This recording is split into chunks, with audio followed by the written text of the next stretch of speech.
Et la preuve en est, c'est que malgré de précédentes incarcérations pour des durées relativement longues, celui-ci n'en a pas moins persisté dans sa consommation de produits stupéfiants. Donc pour l'ensemble de ces éléments, je vous demanderai à titre infiniment exceptionnel, puisqu'on a déjà 2 condamnations pour des faits relatifs à un trafic de stupéfiants, de bien vouloir écarter la peine plancher, de prononcer en revanche à son encontre une peine minimum de 6 mois d'emprisonnement.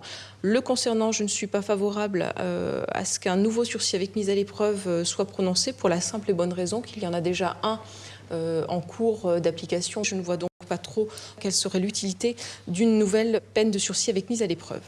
Concernant Kevin, je crois qu'il vous a fait la parfaite démonstration de l'extrême fragilité de sa situation.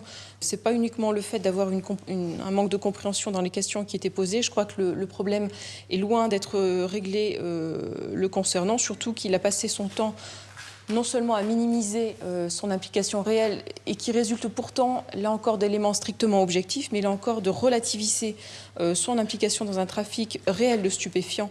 Je vous demanderai donc de bien vouloir prononcer la peine plancher de 4 ans d'emprisonnement, mais de la sortir à hauteur de 3 ans d'un sursis avec mise à l'épreuve pendant 2 années, comportant principalement, et ce sera le cas pour toutes les autres peines, d'une obligation de soins et d'une obligation d'exercer une activité professionnelle ou une formation.